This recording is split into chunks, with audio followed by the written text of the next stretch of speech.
Yes. नमस्कार विद्यार्थी मित्रांनो, क्रिएटिव्ह मॅथ्स मराठी या आपल्या लाडक्या युट्यूब चॅनलमध्ये तुमच्या सगळ्यांचं पुन्हा एकदा सहर्ष स्वागत आहे. बघा मित्रांनो, दोन विद्यार्थी असतात आणि दोन्ही विद्यार्थी सारखाच अभ्यास करतात, सारखाच वेळ अभ्यास करतात. परंतु तरी सुद्धा एखाद्या विद्यार्थ्याला 90-95% पडतात आणि तितकाच वेळ अभ्यास करणाऱ्या दुसऱ्या विद्यार्थ्याला 60-65 ते 70% पडतात. असं का होतं? हे टॉपर जे आहेत ते नेमके कशाप्रकारे विचार करतात, त्यांची अभ्यासाची पद्धत कशी असते, या सगळ्या मुद्द्यांवर चर्चा करूयात. कारण ज्या विद्यार्थ्याला कमी मार्क पडलेत त्याची अभ्यासाची पद्धत आणि ज्या विद्यार्थ्यांनी टॉप केलंय त्याची अभ्यासाची पद्धत या दोघांमध्ये खूप मोठ्या प्रमाणामध्ये साम्य असतं, खूप मोठ्या प्रमाणामध्ये फरक असतो. तो फरक नेमका काय आहे? टॉपर जे आहेत त्यांची थॉट प्रोसेस कशी असते? जे विद्यार्थी टॉप करतात ते नेमका कसा अभ्यास करतात? या सगळ्या मुद्द्यांवरती आपल्याला आज चर्चा करायची आहे. त्यामुळे ही चर्चा खूप महत्त्वाची आहे. संपूर्ण व्हिडिओ बघा. खूप सारा फायदा तुम्हाला होऊ शकतो बोर्डाच्या परीक्षेच्या अनुषंगाने. तर चला जाऊयात पुढे. पुढे जाण्याच्या अगोदर एक रिक्वेस्ट करतो. नवीन असाल तुम्ही आपल्या YouTube चॅनलवर आणि अजूनपर्यंत तुम्ही आपला चॅनल सबस्क्राईब नसेल केला मित्रांनो, तर आत्ताच आपला चॅनल सबस्क्राईब करा. त्याचबरोबर आपला एक WhatsAppचा ग्रुप आहे. WhatsAppच्या ग्रुपची लिंक व्हिडिओच्या खाली डिस्क्रिप्शनमध्ये आहे. त्या लिंकवर क्लिक करून WhatsAppला जॉइन करा. Instagramला फॉलो करा. त्याचबरोबर आपला Telegramचा चॅनल आहे त्याला सुद्धा तुम्ही फॉलो करा. तर जाऊयात पुढे. तर बघा मित्रांनो, या ठिकाणी सगळ्यात पहिला आणि महत्त्वाचा मुद्दा स्पष्ट ध्येय आणि उद्देश. टार्गेट जे आहेत ना मित्रांनो, टार्गेट आपलं ध्येय ठरवतात. ही मुलं जी आहेत ती सगळ्यात पहिली गोष्ट जे टॉपर असतात त्यांनी आपलं ध्येय, आपलं टार्गेट ठरवलेलं असतं, की बाबा मला अमुक-अमुक एवढे-एवढे पर्सेंटेज पाडायचे, त्यासाठी मी कशाप्रकारे मेहनत घेतली पाहिजे, असं ते नियोजन करत असतात.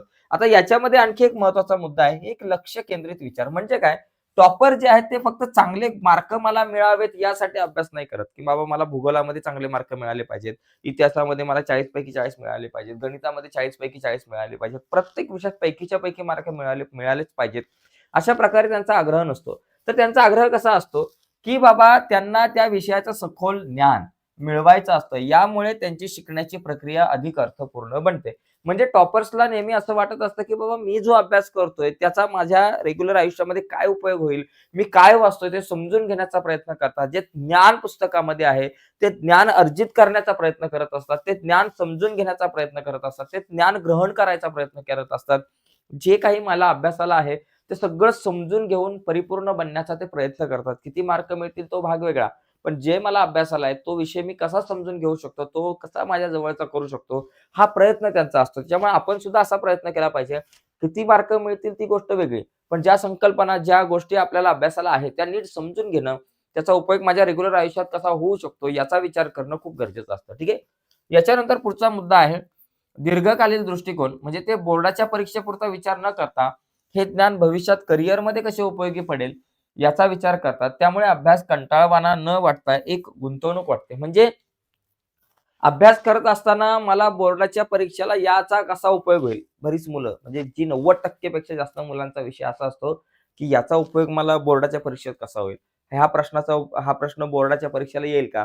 असा विचार टॉपर विद्यार्थी करत नाही. ते काय करतात, की ही जी संकल्पना मी आता समजून घेतोय, या संकल्पनेचा भविष्यात मला काय उपयोग होणार आहे? पुढच्या इयत्तांमध्ये काय मला उपयोग होणार आहे? हा एक विचार त्यांच्या मनामध्ये असतो. त्याच्यामुळे ती विद्यार्थी काय करतात, प्रत्येक संकल्पना प्रत्येक कन्सेप्ट, प्रत्येक व्याख्या, सगळ्या गोष्टी ज्या आहेत त्या नीट समजून घेण्याचा प्रयत्न करतात. त्यांच्या अभ्यासातून कुठलीही गोष्ट सुटत नाही. या विचारसरणीमुळे हे लक्षात घेणं खूप गरजेचं आहे. ओके. त्यामुळे आपल्याला 2 गोष्टी लक्षात ठेवणं गरजेचं आहे, की चांगले गुण मिळवण्यासाठी अभ्यास नाही करायचा, तर आलेला जो काही अभ्यासक्रम आहे, मला जे विषय आहेत यावर्षी ते मी समजून घेऊन माझं व्यक्तिमत्व कसं मी परिपूर्ण करेल, माझं ज्ञान मी कसं वाढवेल, हा एक प्रयत्न करायचा आहे. आणि या संकल्पना ज्या पुस्तकामध्ये असतील त्याचा वापर बोर्डाच्या परीक्षेत कसा होईल, यापेक्षा भविष्यामध्ये त्याचा वापर तुम्हाला कसा करता येईल, यावर लक्ष केंद्रित केलं तर तुमचा अभ्यास सोपा होऊ शकतो. ठीक आहे. आणि चांगले मार्क सुद्धा मिळू शकतात नंतर. पुढे बघा सातत्य आणि शिस्त. बघा दररोजचा छोटा अभ्यास एक लक्षात ठेवणं गरजेचं आहे. यांच्यामध्ये कन्सिस्टन्सी असते. एकाच दिवसामध्ये खूप सारा अभ्यास करतात आणि बाकी 2 दिवस आराम करतात अशातला भाग नाही. दररोज थोडा-थोडा अभ्यास करतात. जसं आपण म्हटलं, "थेंबे थेंबे तळे साचे." जसं थेंबा-थेंबाने तळ साचतं ना, तसंच हे लोकं छोटा-छोटा अभ्यास करतात. रोज थोडा-थोडा अभ्यास करतात आणि रोज रोज थोडा-थोडा अभ्यास करून खूप सारा अभ्यास होतो. म्हणजे यांच्या अभ्यासामध्ये सातत्य असतं. ही गोष्ट लक्षात ठेवणं खूप गरजेचं आहे. त्याच्यामुळे लक्षात घ्या, की रोज थोडा-थोडा अभ्यास करण्यावर हे विश्वास ठेवतात आणि यामुळे शेवटच्या क्षणीचा तणाव कमी होतो आणि संकल्पना अधिक चांगल्या प्रकारे समजतात. कसं होतं माहिती का मित्रांनो? आपले बरेचसे विद्यार्थी असं ठरवतात, जे विद्यार्थी 90% विद्यार्थी, की चला मी परीक्षा जवळ आली ना, तर अभ्यास करेल. म्हणजे ज्यावेळेस बोर्डाची परीक्षा असेल, फेब्रुवारीमध्ये तर मी जानेवारीमध्ये खूप अभ्यास करेल. रोज 12-12 तास अभ्यास करेल आणि बाकी संपूर्ण वर्ष एन्जॉय करेल. असं एक साधारण विद्यार्थ्याचं एक मत असतं, विचार असतो. परंतु जे टॉपर्स असतात ते काय करतात, की पहिल्या दिवसापासून शाळेच्या रोज 2-2, 3-3 तास अभ्यास करतात. रोज थोडा-थोडा अभ्यास आणि बोर्डाचे पेपर येईपर्यंत पण 2-2, 3-3 तासच अभ्यास करतात. बोर्डाची परीक्षा आली म्हणून खूप सारा जास्तच वेळ देणं, थोडाफार वेळ वाढवतात ते, पण खूपच जास्त वेळ अभ्यास करणं असं नाहीये. कारण त्यांचं कसं असतं, त्यांचा ऑलरेडी अभ्यास कंप्लीट झालेला असतो. अभ्यासक्रम कंप्लीट झालेला असतो. कारण ते रोज थोडा-थोडा अभ्यास करतात. त्यामुळे आपण हे ठरवलं पाहिजे, की तुम्हाला जर टॉपर बनायचंय, तर आत्तापासून रोज थोडा-थोडा अभ्यास करणं खूप गरजेचं आहे. ऐन परीक्षेच्या टायमाला खूप सारा अभ्यास करण्यापेक्षा आत्तापासून रोज अभ्यासात सातत्य असणं गरजेचं आहे. अजिबात खंड पडला नाही पाहिजे. ही गोष्ट लक्षात ठेवा. आणि ते प्रक्रियेवरती लक्ष देतात. ते केवळ निकालावर लक्ष देत नाहीत. तर अभ्यासाच्या प्रक्रियेवर आणि शिस्तीवर अधिक लक्ष देत असतात हे विद्यार्थी.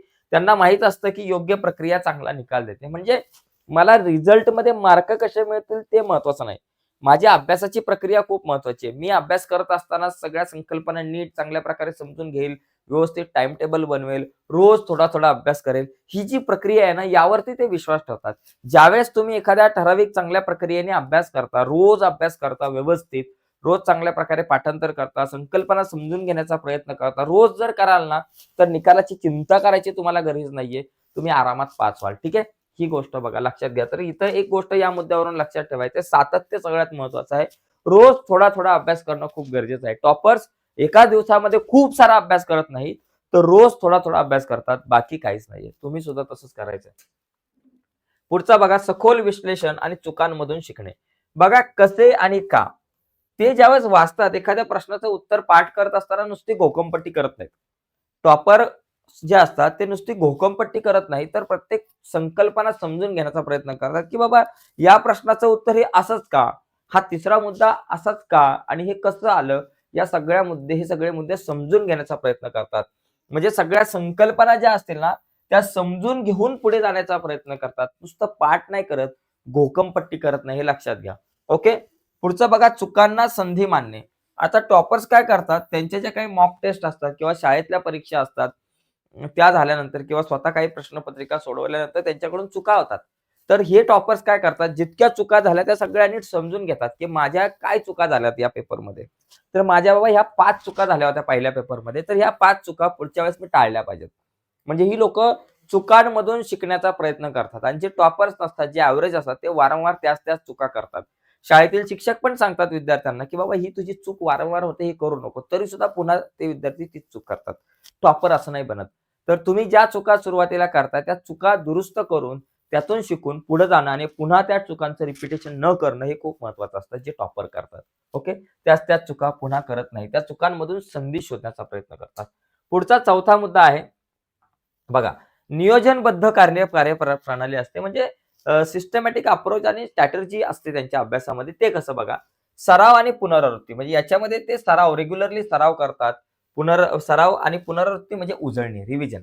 बघा, टॉपर्स नुसता सिलेबस पूर्ण नाही करत. संपूर्ण अभ्यास पूर्ण झाल्यानंतर हे सराव करत असतात खूप सारा.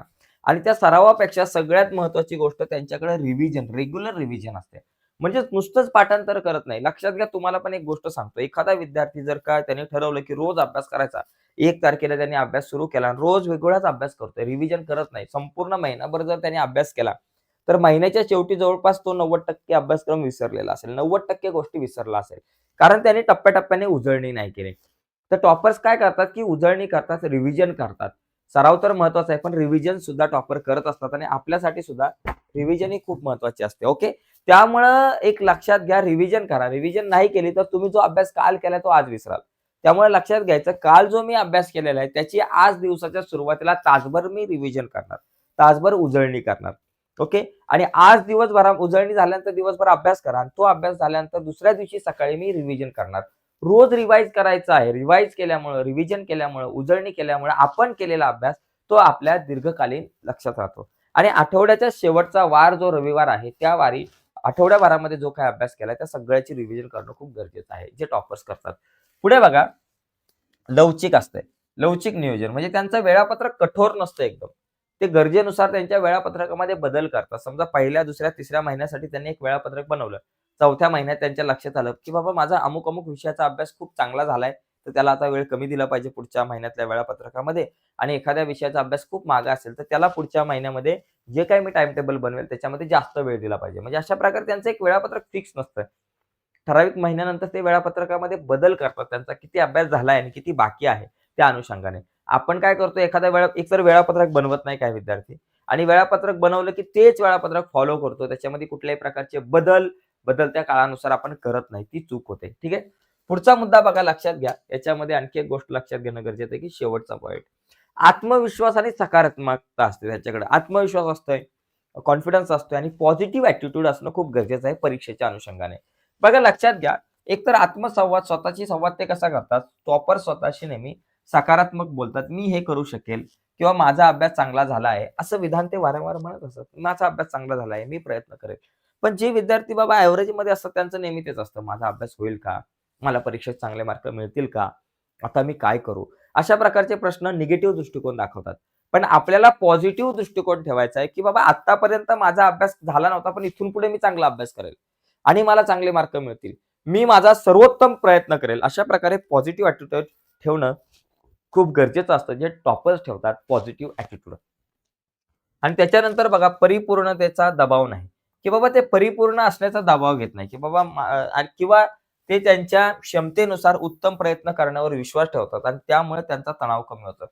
बघा मित्रांनो, काय बऱ्याच म्हणजे आपल्याला नेहमी असं वाटतं, की माझा सगळा अभ्यास झाला पाहिजेत आणि माझा सगळा अभ्यास झाला नाही. आता मी काय करू?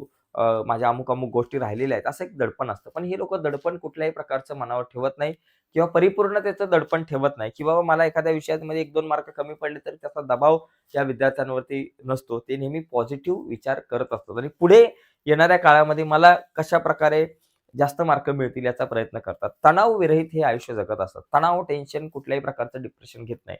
तर हे विद्यार्थी खूप कमी असतात. तर आपल्याला सुद्धा असंच करायचं आहे, की टेन्शन, तणाव घ्यायचं नाही अभ्यास करत असताना, पण अभ्यासामध्ये सातत्य ठेवायचं आहे. ज्या गोष्टी आज आपण पाहिलेल्या आहेत, 5 गोष्टी त्या खूप महत्त्वाच्या आहेत. तर या 5ही गोष्टींवरती लक्ष द्या आणि चांगला अभ्यास करा. तुम्हाला नक्कीच चांगले मार्क मिळतील.